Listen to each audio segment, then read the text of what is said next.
결국은 이제 돈이 든단 말이에요. 돈이 드는데 그 돈을 누가 부담할 거냐. 또 재정에서 이걸 쓰려고 하면 예산을 막 늘릴 수는 없잖아요. 예산이 막 정부 재정 지출이 팍팍 늘어가면요 물가가 오릅니다. 어려운 서민들을 두툼하게 지원해 주는 쪽으로 예산을 좀 재배치를 시키면 아우성입니다.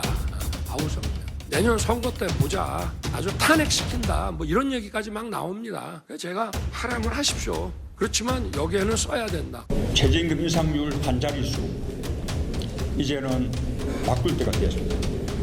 내년도 최저임금 인상률은 10% 이상이 되게끔 하겠습니다. 저임금 노동자의 삶의 질을 보장하고 가계소득을 높여 소득주도 성장의 기반이 될 것입니다. 소득주도 성장이라는 중요한 정책 기조가 제대로 가고 있는지 점검이 필요한 상황입니다. 성장률 3%를 달성하려면 경제를 회복시킬 쌍끌이 엔진이 필요합니다. 그 한 축은 연구기술 개발, 신성장 동력 발굴, 미래형 SOC 투자입니다. 또 한 축은 총수요 부족을 개선하기 위한 소비 진작입니다. 이 경기 불황기에는 사실은 돈의 가치가 높기 때문에 이럴 때 오히려 투자를 해야 경기 화랑기에 그 성과를 거둬내게 됩니다. 재정 지출이 늘어나면 물가가 오를 것이다. 일반적으로 맞습니다만 어느 영역에 어떤 방식으로 무엇을 위해서 하느냐에 따라서 그 영향 정도는 전혀 다를 수가 있습니다. 우리 서민들의 교통비 부담이 너무 큽니다.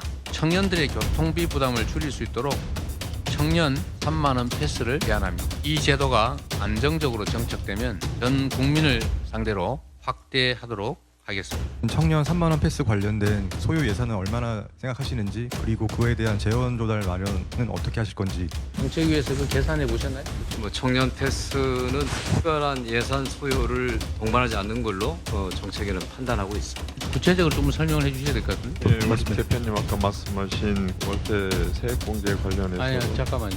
청년 얘기 그만 마십시오. 네, 이거 뭐 이 정책 토론회가 아니어서 예산 소요액은 제가 정확하게 파악하지 못하고 있어서 후에 확인해 보겠습니다. 자, 지금 대한민국에 처한 한 상황을 놓고 정반대의 지금 해법이 나오지 않습니까? 왜냐하면 우리가 재정학 기본 교과서에 보면 이런 거 있습니다. 우리가 인플레이션이 심할 때는 재정을 풀지 말아야 되면 긴축을 해야 되죠. 왜냐하면 돈이 많이 풀리니까 물가가 상승되고 하기 때문에 그래서 이제 긴축을 해야 됩니다. 그렇지만 또 성장률이 떨어질 때는 조금의 어떤 부양을 해서 성장을 좀 촉진시켜야 되는 상황이 있습니다. 근데 대한민국은 지금 두 가지가 다 동시에 일어나고 있어요. 뭐냐면 지금 10월 달 그 인플레이션 물가 상승률이 3.8%입니다. 근데 우리 성장률은 1.8%예요. 굉장히 지금 낮습니다. 자, 그러면 이 인플레이션 문제만 하면 윤석열 대통령 말이 맞고, 그다음에 이제 성장률 문제를 하면 이재명 대표 주장이 맞는 것처럼 보여져요. 자, 그런데 지금 당장 급한 게 뭐냐면 일단 물가 문제잖아요. 고금리의 고물가입니다. 특히 지난 정부에서 돈을 매번 이렇게 많이 풀었기 때문에 실제로 이제 지금 그 예산 자체가 재정이 굉장히 부족합니다. 뭐 고민정 의원 말따나 재정 쌓아두면 썩는다고 하는데 그런 썩는 지금 재정도 없어요. 지금 텅텅 비었습니다. 세수가 없기 때문에, 수출이 안 되기 때문에. 자, 이런 상황에서 그냥 이재명 대표 말대로 뭐 30조 더 찍어서 낸다고 생각해 보십시오. 그걸 누가 갚아야 되죠? 아니, 우리 개인 간에도 내가 쓰면 우리 집에서 누가 갚아야 되죠? 우리 애들이 갚아야 됩니다. 자, 근데 그걸 쓰고 싶겠습니까? 당연히 대통령 입장에서 보면 선거 때 역대 대통령 중에서 돈 안 풀고 싶은 사람 누가 있습니까? 풀면 표가 되잖아요. 근데 윤 대통령은 지금 그 리스크까지 감수하면서 돈을 안 풀겠다는 거 아니겠습니까? 왜냐? 이거 지금 풀어놓으면 이거 미래 세대가 전부 다 떠나야 된다. 예전 역대 정부가 그렇게 지금 연간 이 재정을 7% 10%씩 늘려놨는데 그거 지금 극복하려고 그러면 이거 긴축해야 될 수밖에 없다.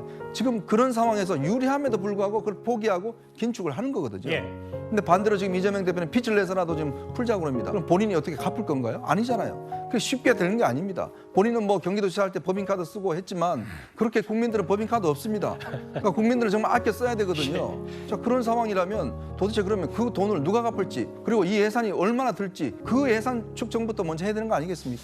니들이 돈 다 빼먹고 나라에 무슨 돈이 있어? 제발 쓸 생각 말고 갚을 생각을 해라.